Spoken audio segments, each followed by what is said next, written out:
Hey everyone, Happy New Year and welcome back to my Everything Plant-Based series.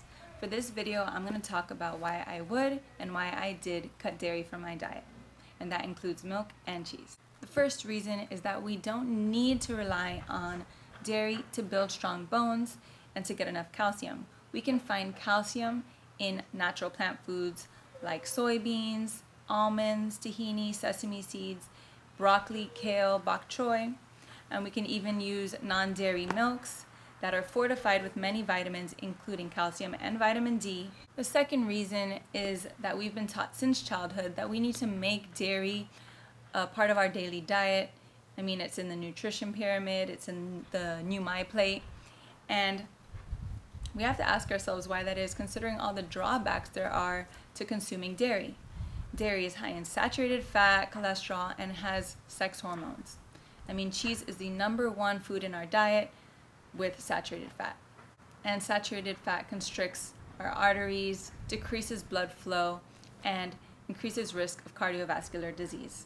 But it's not only our heart that we need to be worried about. Dairy increases your chances of getting cancer. So, animal protein is a nutritional signal that increases the production of IGF-1, which is insulin-like growth factor. And cow's milk is the primary dietary factor associated with increasing your IGF-1 levels. And there is an abundance of research that has linked IGF-1 levels to cancer risk. Even 1 cup of milk a day increases women's chances of breast cancer by 50%. Also, dairy is associated with premature aging, chronic inflammation, and oxidative stress. The 5th reason is lactose intolerance.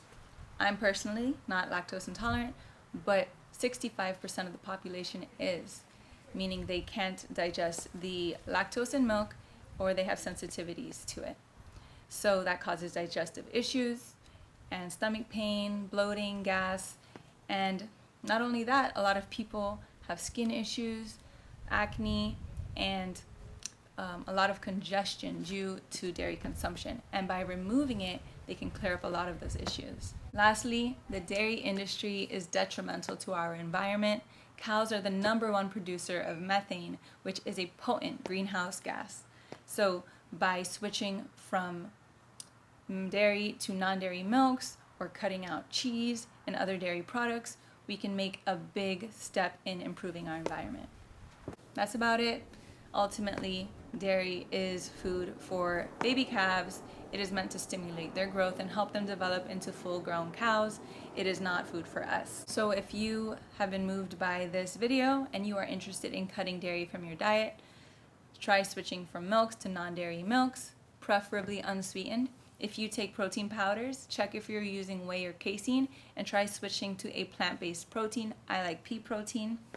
And then cut out cheese. And this is the toughest one. It was the toughest one for me because cheese has a chemical known as casomorphine, and it attaches to the dopamine receptors in our brain, triggering cravings for it. So this is the hardest one to cut out, so it's not your fault, but mind over matter, right? I hope that helped.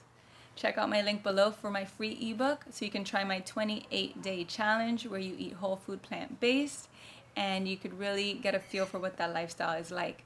Leave a comment below and please subscribe so I can hear from you guys. Bye.